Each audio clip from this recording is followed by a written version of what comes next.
classmates and Mr. Dawson. My name is Lauren Chiruka, and if you remember from my introductory speech, one thing that I love to do is cook. So for today's speech, I couldn't think of anything better than to demonstrate to you all how to cook something. So I chose one of my favorite recipes, which is Rachael Ray's Bacon and Creamy Ranch Chicken Burgers. It comes in her kit here that says make your own takeout if you like to purchase it for the full recipe. The reason I chose this recipe is not only is it delicious, but it's a lot healthier since we're using ground chicken versus ground beef that you would normally have in a burger. I also chose the whole wheat buns. That's just my preference. You can pick whatever kind of buns you like.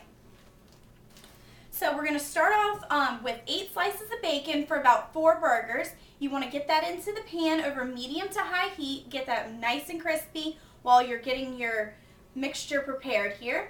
So you're going to start with a pound of ground chicken, and to that we're going to add 2 garlic cloves finely chopped. Okay, and next we have half a small onion, nice and grated. You don't want to use chopped onions because you're actually putting this into the mixture and you don't want to bite down on a chunk of onion. And next, the recipe calls for fresh parsley chopped. However, it's wintertime and it's kind of hard to find fresh parsley, so I'm using the dried kind. And if you know that dried herbs are a little bit more stronger than fresh, so you're going to use less than what the recipe calls for. I'd say about a pinch or 2 to the mixture. Right. Next in line, we have 1/4 of a pound of dill flavored Havarti cheese. You can find this in any grocery store near the specialty cheeses. It's going to come in a block, and to make it easier, one tip I have, so while you're getting everything ready, you get the block into the freezer, gets it nice and hard, and makes it easier to cut while it's a little bit frozen than versus at room temperature.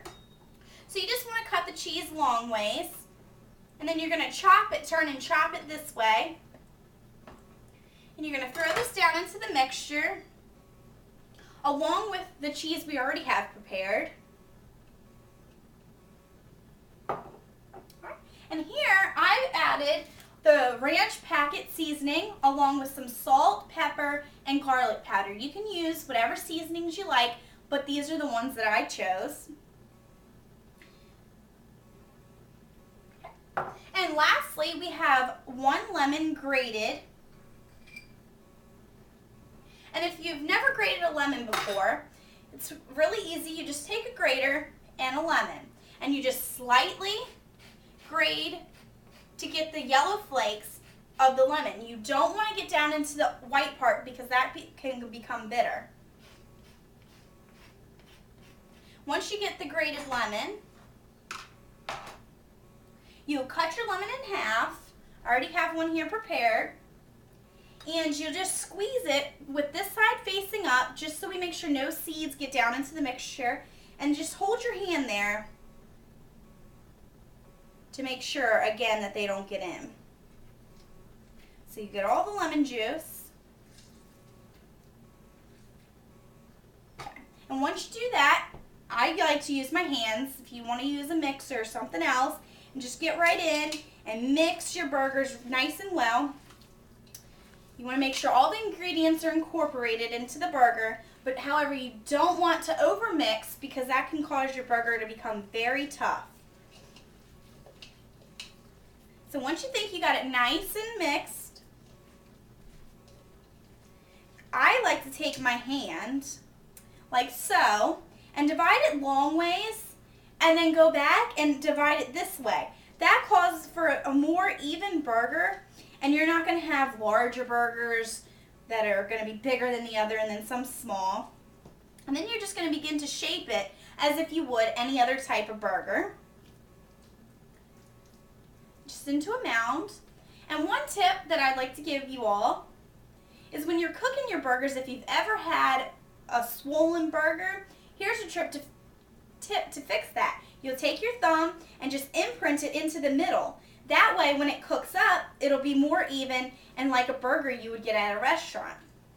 So once you get all your burgers mixed up, you're going to come over and wash your hands because I've already been mixing with the raw chicken. You don't want to touch cooked chicken.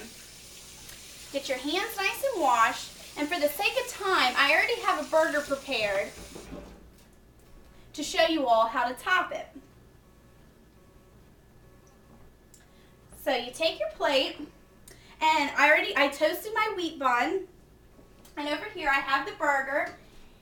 You'll cook the burger on high heat. I cooked it in my bacon grease for a little extra flavor.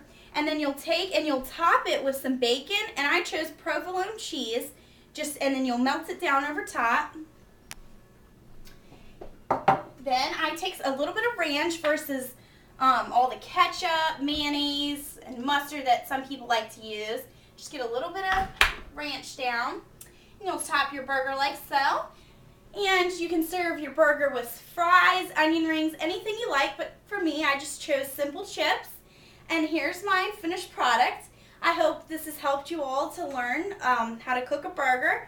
I hope you had a great time, and I know I'm ready to chow down on this burger. Have a great day.